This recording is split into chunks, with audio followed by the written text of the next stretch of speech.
kuki nigana? Pourquoi je dois imiter? Kuki nabo batanyiga? Pourquoi?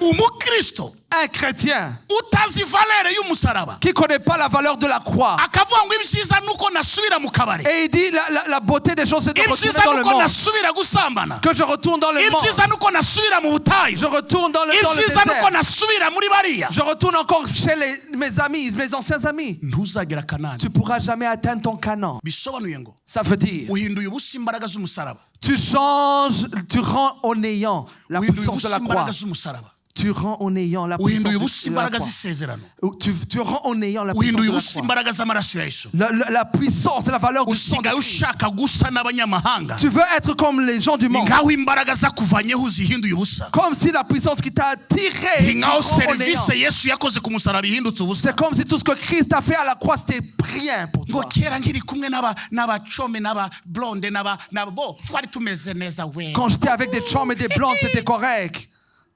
Kanani uzagerayo, Tu ne pourras jamais atteindre ton Canaan. kuko iyo usubiyeyo uba ugiye gutukisha Imana. Parce que quand tu retournes, c'est pour humilier ton Dieu. Kuko abariyo bararindiriye wowe kugira ngo barebe evolution yawe bagusange. Parce que ceux qui sont dans le monde t'attendent pour voir tes fruits. Iyo tes fruits. bakubonye ubasanze, Quand ils te voient toi revenir, uhinduye ubusa imbaraga z'isezerano, tu rends au néant la puissance nta de la masezerano promesse. ya Yesu uzabona, Tu ne pourras pas voir les promesses de Dieu. uzagwa mu butayu, Tu vas tomber dans le désert Satana akujyane. et le diable va t'amener. Nari ndi mu kiganiro kuri kureba televiziyo, On était en train de regarder la télé. uko abantu bamwe bambaye za déchiré, Comment les autres portent des pantalons déchirés. ndababaza, Je les ai posé la question. harya biriya ni ibiki? Et j'ai dit, mais qu'est-ce que c'est que ça en fait? Ngo buriya ni ibintu biba bigezweho. Ça, c'est les choses à la mode, qui sont à la mode. biba bigezweho, c'est bon. Ok, c'est à la mode.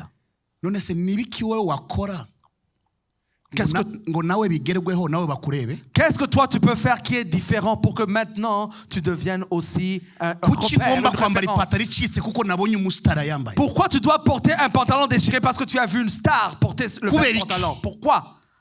Kubera iki? Pourquoi? Why? Pourquoi? Kuki nigana? Pourquoi je dois imiter? Kuki nabo batanyiga? Pourquoi eux ne pourront pas m'imiter? Nawe senga umunsi Imana yakwibutse, Toi aussi prie, le jour que Dieu va se souvenir de toi, nawe bazakwigana.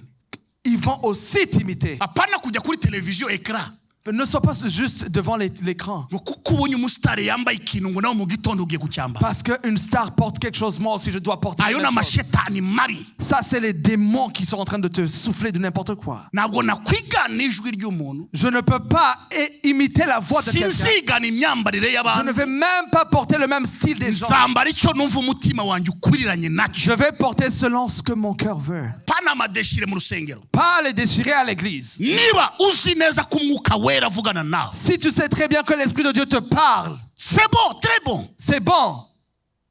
Mu izina ryande, Au nom de Jésus. apana ngo kusana, Mais pas ressembler à. ba wowe, Sois toi. senga wowe, Prie toi-même. bazimana wowe, Demande à Dieu toi-même. baza umwuka wera wowe. Demande à l'Esprit de Dieu toi-même. Apana ngo nimbona TD Jakes Pas quand je vais voir T.D. cyangwa Jakes. nimbona Osborne Quand je vais voir cyangwa ngo Osborne, nimbona n'abandi ou je vais voir les autres. uko ameze nanjye ndaje. Moi aussi, tels qu'ils sont, je vais être comme Jamais eux. du tout. Jamais.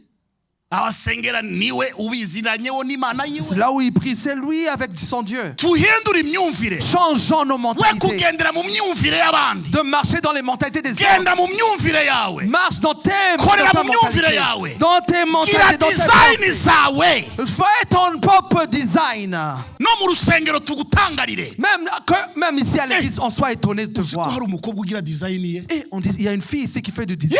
Yes, Oui. erega nawe watuimpressiona. Mais toi aussi, tu peux nous impressionner. Hein? Uzi ko hari umumama ufite design Et ye? il y a une maman ici qui a des Uzi ko hari designs. umupapa ufite Il design y a un ye? papa qui a un Ufite design. umusore hari ufite Il y a un design ye? jeune garçon qui a un Wow, Imana design. ishimwe. Oh, que Dieu Apana soit- uko nkubona niko mbonye yarakerinze ahita ngushyiraho X. Mais si je te vois comme je vois de la même façon, Rachel, c'est là, je vais te mettre un X. Nkuko Beyonce asa ngo niko nawe usa ndagushyiraho X. Si tu ressembles à Beyoncé, je te mets un X. Une croix. Yes. Oui. Tuve mu by'umwuka ngo tugiye gusubira mu by'umubiri. No way. Quitte l'esprit pour aller dans la chair.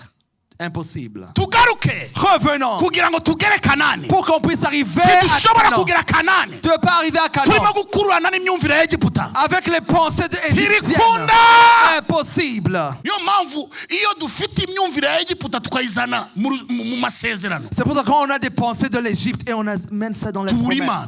on perd notre Dieu. tubura Imana. On perd notre Imana ntibana natwe Dieu ne veut pas kuko rester ntabwo avec Imana nous. iba muri Egiputa. Parce que Dieu n'est pas en Égypte. Imana ifite imyumvire ya Kanani. Dieu a les pensées de Ntabwo Canaan. Imana ifite imyumvire ya Egiputa. Il n'a pas les pensées de l'Égypte. Haleluya. Amen. Nushaka kugira mu masezerano, Si tu veux atteindre va mu les promesses, myumvire ya Egiputa, quitte les va promesses, mu maganya ya Egiputa, va mu nzangano za Egiputa, va mu bihebe ba Egiputa, erekeza Kanani, va à Canaan, igihugu cy'amata le pays de lait et n'igihugu cy'ubuki. de miel.